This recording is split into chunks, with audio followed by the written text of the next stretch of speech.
A 62-year-old woman with zero criminal history suddenly starts shoplifting. Her family is devastated. Doctors eventually discover it's not a moral failing. It's frontotemporal dementia, the type that attacks personality before memory. Barry told me his family was mortified. Friends stopped inviting them places. He felt completely isolated because no one understood this wasn't his mom choosing to act this way. Her brain was literally changing. If you're watching someone you love become unrecognizable and you feel like you're going crazy, you're not. FTD is real, it's devastating, and you're not alone in this confusion. I cared for my mother through dementia with hallucinations, likely Lewy body. When Barry shared his mother's FTD story, I realized how many families are blindsided by this condition. Today we're exploring frontotemporal dementia, the dementia that changes who someone is before affecting what they remember. This condition typically strikes when people are still working, raising teenagers, or caring for their own aging parents. That's what makes it so devastating. Families are completely unprepared for dementia at this life stage. Here's what shocked me when I learned about FTD. It attacks personality and behavior first, not memory.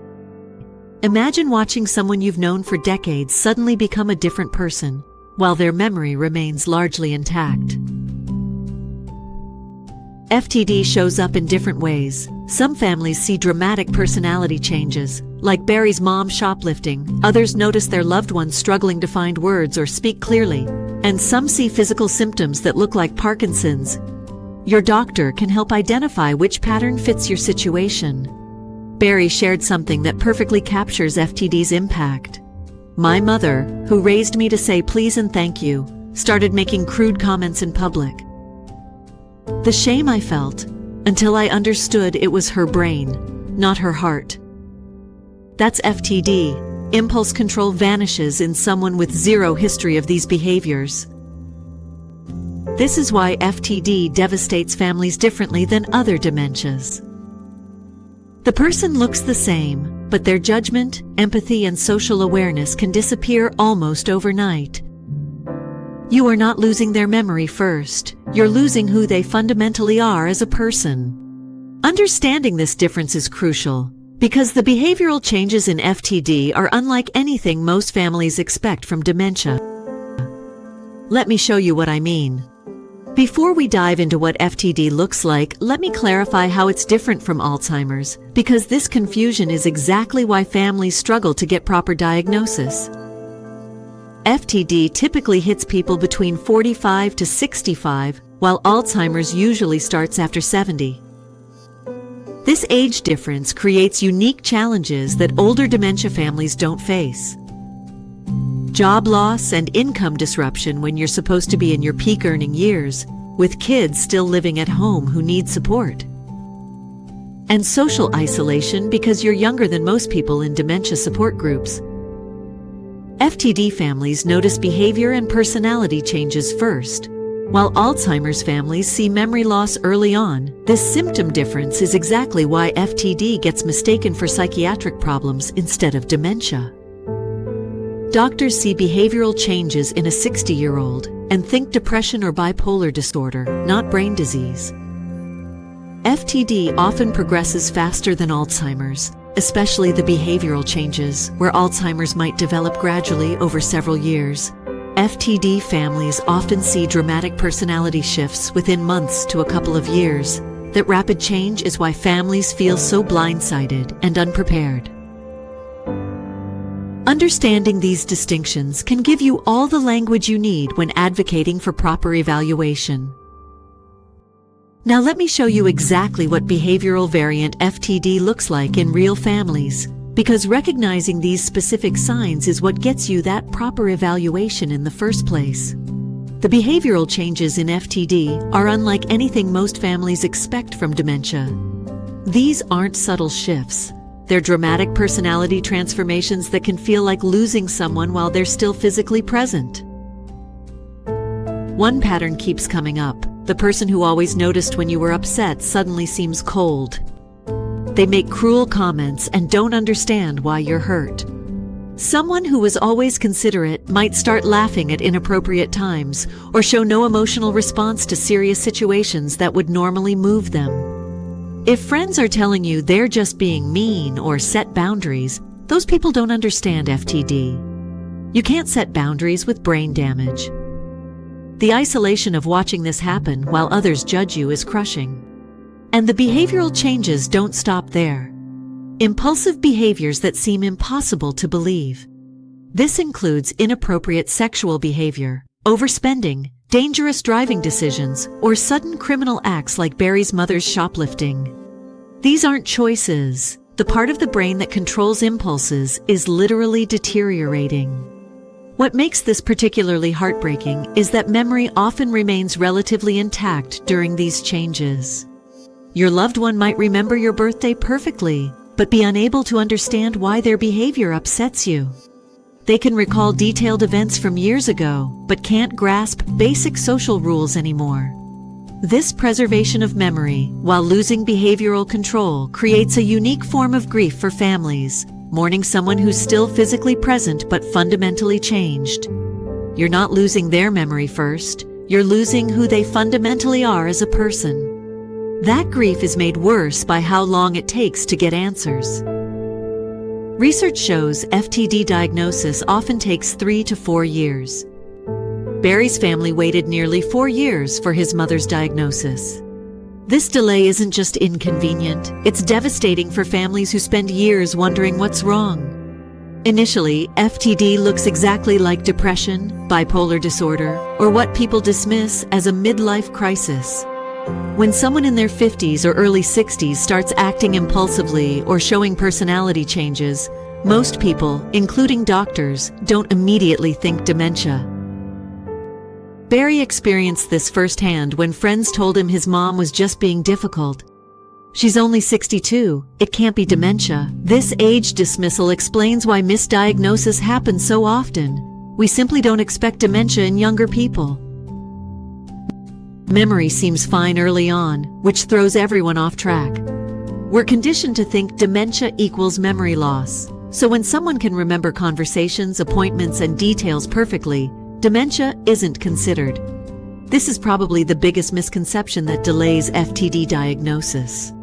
Barry's family was referred to 3 different psychiatrists before anyone suggested neurological testing.